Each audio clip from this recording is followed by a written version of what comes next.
एक पुरानी कहावत है कि वक्त से पहले और भाग्य से ज़्यादा किसी को नहीं मिला है। लेकिन राजनीति में इन सारी चीज़ों को कहीं ना कहीं बदल दिया जाता है। आपको बता दें कि राजनीति में कई ऐसी बातें होती हैं जिसको लेकर के वक्त बदलते देर नहीं लगती है। यहाँ संबंधों को लेकर के भी कई तरह की बातें कही जाती है। कहा जाता है कि यहाँ कोई अस्थायी दोस्त और दुश्मन नहीं होता है। इसके साथ साथ एक सबसे बड़ी बात ये कही जाती है कि सियासत में कोई भी किसी का सगा नहीं होता है। लेकिन सबसे बड़ी बात यह है कि सियासत में यदि आप आगे बढ़ रहे हैं तो आपको अपने विरोधियों पर नज़र बनानी होगी। वक्त से पहले फैसला लेना होगा जिससे कि विरोधी आप पर हावी नहीं हो पाए। 2015 में तेजस्वी यादव की एंट्री होती है बिहार की राजनीति में। नीतीश कुमार हाथ पकड़ के उनकी बिहार की राजनीति में एंट्री कराते हैं और उनमें लालू प्रसाद का अक्स देखा जाने लगता है। कहा यह जाने लगता है कि आने वाले समय में यही हैं जो बिहार को आगे लेके चल सकते हैं। अपनी शैली और बात करने के साथ साथ अपनी जो कमिटमेंट है उसको लेकर के तेजस्वी यादव आगे बढ़ ही रहे थे कि बीच में नीतीश कुमार ने हाथ झटक दिया और उनके हाथ झटकने का घाटा होने के बदले तेजस्वी यादव को फ़ायदा मिल गया और तेजस्वी यादव नेता प्रतिपक्ष बन गए।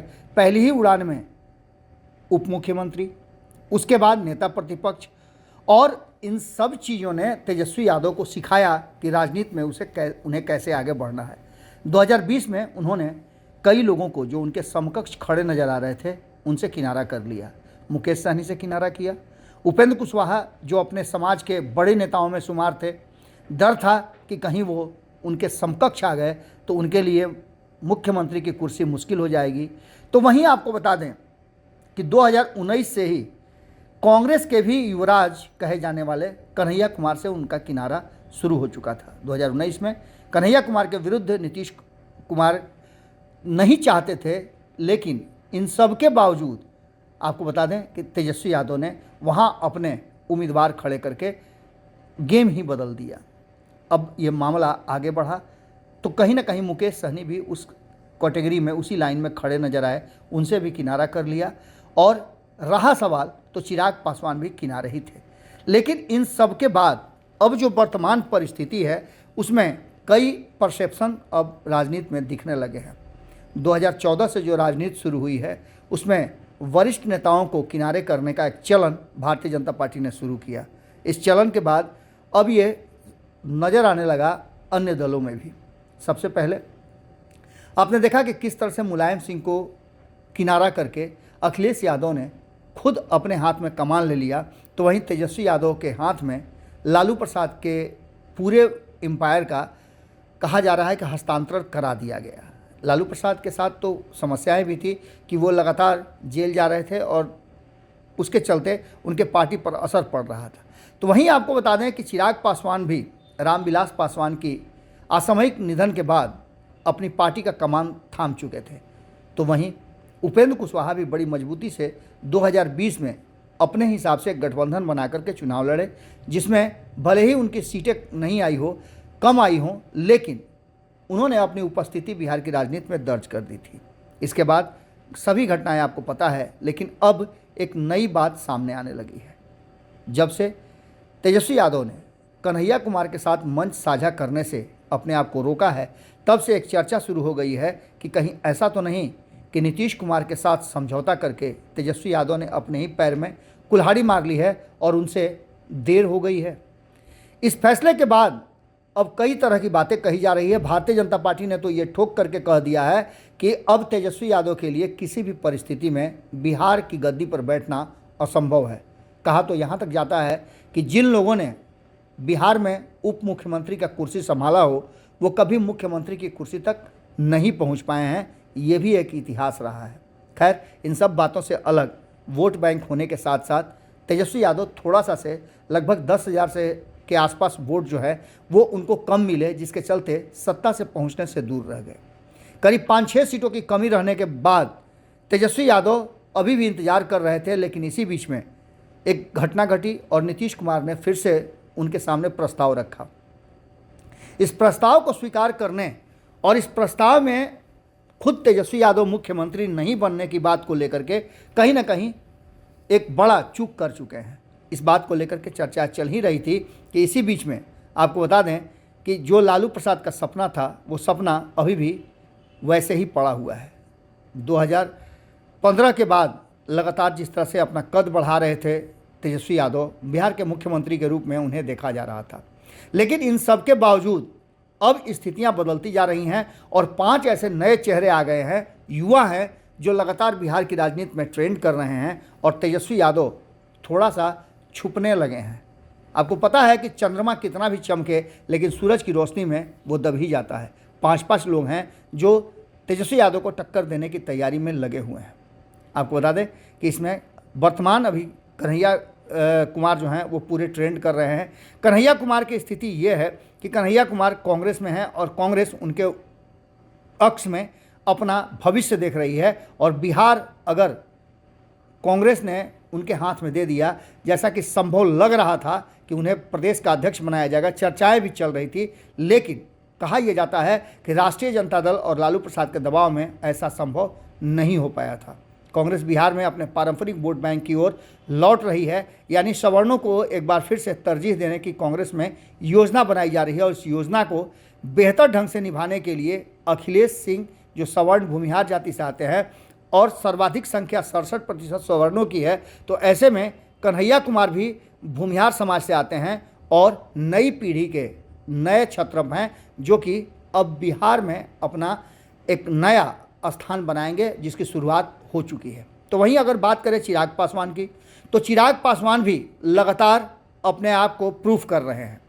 पिता के मृत्यु के बाद उन्हें पार्टी का कमान मिला, लेकिन ये बहुत लंबे समय तक नहीं रहा और एक योजनाबद्ध तरीके से उनकी पार्टी में अलग अलग खंड हो गए, जिसमें चाचा अपने बाकी के सांसदों को लेकर, चिराग पासवान को छोड़कर बाकी सभी सांसदों को लेकर के वो अलग हो गए। अब इसमें 2 पार्टियां बन गई, लेकिन इन सब के बावजूद आज भी कहा यह जाता है कि चिराग पासवान ने अपने पिता के और अपने जातीय वोट बैंक पर अपना पूरा कब्जा बना के रखा है। इन सारी बातों को लेकर के हालांकि उम्र के पड़ाव पर है पशुपति कुमार पारस, इसलिए अब चिराग पासवान एक बड़े विकल्प के रूप में खड़ा है, जो कहीं ना कहीं तेजस्वी यादव को थोड़ा सा शैडो में जरूर लेके आ रहे हैं। वहीं अगर बात करें तो सम्राट चौधरी को भी आप देख रहे होंगे कि सम्राट चौधरी को जैसे भारतीय जनता पार्टी ने आगे बढ़ाया और एक खास जाति का उनके पास वोट बैंक भी है, जिसको लेकर के कहा यह जाता है कि नीतीश कुमार को डैमेज करने के लिए, लेकिन नीतीश कुमार से ज़्यादा वो कहीं ना कहीं अब तेजस्वी यादव को डैमेज करने लगे हैं। अगर भारतीय जनता पार्टी थोड़ा सा भी अपना पुराना रंग रूप दिखा देती है या जिस तरह का परिणाम 2010 और 2020 में आया था उस परिणाम को थोड़ा सा और बेहतर कर लेती है, तो तेजस्वी यादव के लिए सम्राट चौधरी मुश्किलें खड़ा कर सकते हैं। बात इतना ही नहीं है, एक तरफ जहां अभी उम्र के बीचों बीच पड़ाव पर खड़े उपेंद्र कुशवाहा भी बहुत मजबूती के साथ अपनी टीम लेकर के आगे बढ़ रहे हैं। उनकी युवा टीम काफ़ी एनर्जेटिक लग रही है और जिस तरह से बहुत कम समय में, पिछले 3-4 महीनों में ही उन्होंने बिहार की राजनीति में अपना झंडा गाड़ा है और जिस तरह से जदयू से लगातार टूट होकर के उनके पार्टी में लोग आ रहे हैं, वो देख करके भी ऐसा लग रहा है कि एक बड़े विकल्प के रूप में वो भी खड़े हैं। तो वहीं मुकेश सहनी की बात करें तो भले ही किसी गठबंधन में नहीं है, लेकिन अपने जातीय वोट के आधार पर मुकेश सहनी भी बड़ी मजबूती के साथ खड़े नजर आ रहे हैं और कहीं ना कहीं तेजस्वी यादव के लिए एक बड़ा टेंशन का कारण बने हुए हैं। तो वहीं जीतन राम मांझी ने तो खुल करके कह दिया है कि वो उनके बेटे सबसे ज़्यादा डॉक्टरेट की डिग्री लिए हुए हैं, पढ़े लिखे हैं और उनमें सारी क्षमताएं हैं मुख्यमंत्री बनने की, कई लोगों को वो पढ़ा सकते हैं। उनका इशारा तेजस्वी यादव की तरफ था। बात यहाँ से आगे बढ़ाइए तो आपको एक और शख्स नज़र आ रहे होंगे जो बिहार की राजनीति में बड़ी तेज़ी से ट्रेंड कर रहे हैं, प्रशांत किशोर। प्रशांत किशोर ने 2025 के लिए अपनी पूरी रणनीति बना ली है और प्रशांत किशोर ने जब बिहार की राजनीति में प्रवेश किया था तभी उन्होंने 10 साल का एक टाइम सेट किया था कि इस 10 साल में बिहार को बदलना है, जिसकी शुरुआत उन्होंने कर दी है। आपको बता दें कि पदयात्रा के दौरान वो पिछले 32 साल के शासन और उससे पहले कांग्रेस के शासन का पूरा लेखा जोखा लेकर के बैठे हुए हैं और लोगों को ट्रेंड कर रहे हैं, लोगों को बता रहे हैं कि आज बिहार की जो बदहाल स्थिति है उसमें कोई नेता नहीं बल्कि जनता है और एक ही व्यक्ति को बार बार चुनने के कारण उसे इस बात का एहसास हो गया है कि वो लोकतंत्र नहीं बल्कि राजतंत्र में जी रहा है, जो भी करेगा वो जनता को पसंद आएगा। इन सारी बातों के साथ साथ एक तरफ अब जहां नीतीश कुमार अपने उम्र के ढलान पर है, ये परंपरा चल निकली है कि अब 70 से ऊपर के उम्र वालों को राजनीति से संन्यास लेना होगा। उसके लिए नए टीम तैयार की जा रही है और ये नई टीम जो करीब 5-6 लोगों की बन गई है, ये टीम पूरी तरह से अब कंपटीशन में आ गई है। कहीं ना कहीं तेजस्वी यादव से एक बड़ी कहा जा रहा है कि समझौते में चूक हो गई है। अगर वो मुख्यमंत्री की कुर्सी पर समझौता करते तो उनका मकसद भी हल हो जाता और उनका साइनिंग जो है बरकरार रहता। लेकिन वर्तमान परिस्थिति में जिस स्थिति में वो खड़े हैं, उस स्थिति में उन्हें 6 तरफ से चैलेंज मिल रहा है। जहां एक तरफ उनके सामने खड़े कन्हैया कुमार हैं, तो वहीं चिराग पासवान उन्हें कड़ी टक्कर दे रहे हैं। बात अगर की जाए तो सम्राट चौधरी पूरी मजबूती के साथ खड़े हैं, तो जीतन राम मांझी के बेटा भी संतोष मांझी पूरी मजबूती के साथ उनके सामने खड़े हैं।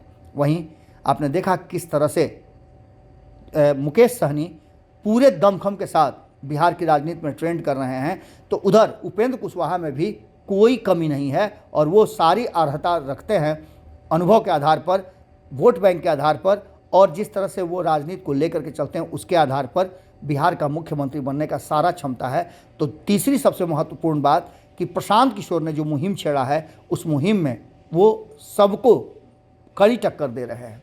ऐसी स्थिति में तेजस्वी यादव के लिए लिया गया यह फैसला कहीं ना कहीं उनके लिए मुश्किलों भरा हो सकता है और उन्हें जगह पर ला करके चेकमेट कर सकता है। जुड़े रहिएगा भारत लाइव के साथ। ये विश्लेषण कैसा लगा ज़रूर बताइएगा, क्योंकि आपके विचार पर ही ये सब कुछ टिका हुआ है। बहुत बहुत धन्यवाद। नमस्कार। वीडियो पसंद आई और वह बिहार के राजनीति और बिहारियत से सरोकार रखेनी तो सब्सक्राइब बटन दबा के चैनल के सब्सक्राइब कर ली। ओजे एगो घंटी बा, ओकरा बटन दबा देला से कुल सटीक और मारक खबर रुआ मुफ्त में मिल जाई। अगर रुआ पत्रकारिता के हमनी के नया प्रयोग में सहयोग कर चाहतानी तो ज्वाइन बटन दबा दी। पेटीएम नंबर नोट कर ली 9386816700। धन्यवाद।